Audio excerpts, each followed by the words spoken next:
I like any movie. I like good movies. Like any. I'm gonna disagree with you there.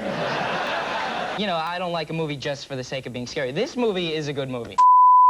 Hello, you beautiful nerds. A new superhero movie just came out on Netflix, and it's not from Marvel or the Distinguished Competition. This one is wholly original. I mean, for the most part. So get yourself comfy, pour yourself a drink, and pop a pill that gives you temporary superpowers. No, not Molly. And let's have a quick chat about...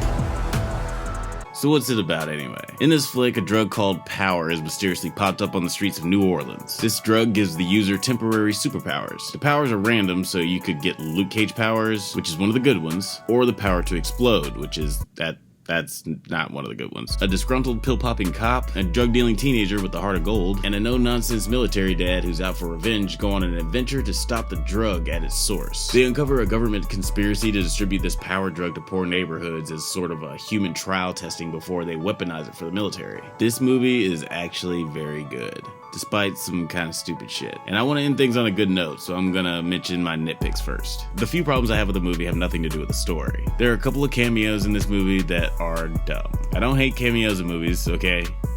I like fun, but these people can't act and they're distracting. They didn't cast Casey Neistat in this movie because of his acting prowess. They did it so people can say, hey, that's Casey Neistat. Yes, I do hate Machine Gun Kelly, but that has little to do with why I think it's dumb that he's in this movie. He's a bad actor and he's also supposed to be Robin's cousin, so that's two reasons right there why they should have gotten a different actor. Or just an actor, period. You guys know I don't like modern music uses non-diegetic sound in movies. Or if you don't, now you do. Especially since the score for this movie is actually pretty good. But when that gets interrupted by a Lil Wayne rendition of Scatman,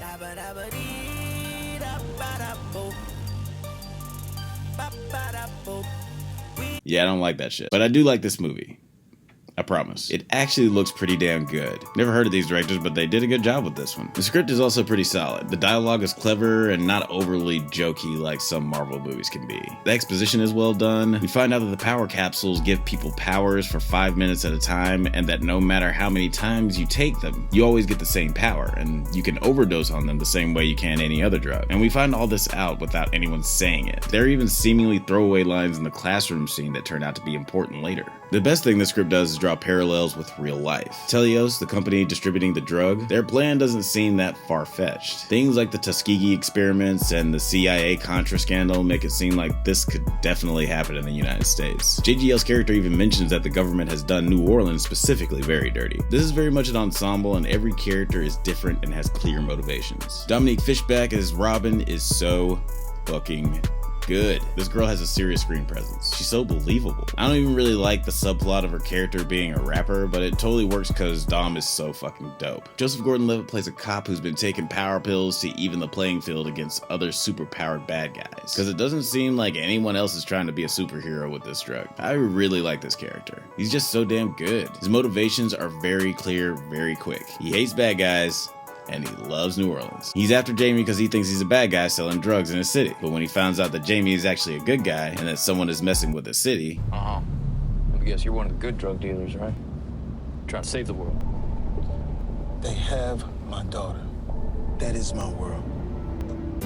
I can be your hero, baby. Jamie is another actor that I like a whole lot, but I've also seen in some pretty bad movies. He's great in this though. In the first 30 minutes or so, you're not quite sure if he's the bad guy or not. I say this because I didn't watch the trailer for this movie before I watched it, and I'm glad I didn't, because the trailer pretty much shows you the beginning, middle, and end of this movie. Pivotal scenes from the first, second, and third act are all in the trailer. It actually shows the last action scene of the movie that is kind of a big reveal. I know that trailers are hard because you gotta get people interested in the movie, but all I ask is that you don't show every interesting part of it. To each their own, but yeah, I suggest you don't watch the trailer if you haven't seen the movie. Actually, don't watch this either. What the fuck? My ranking, I loved it. If the Batman is written just as good, I think we're in for a treat. Listen to my voice. Am I lying? Alright guys, I'm all done. You can leave now. But if you're interested in more nerdy stuff, you should click the subscribe button so you can get updates on new videos. Stay safe, my little saints, and may the force be with you.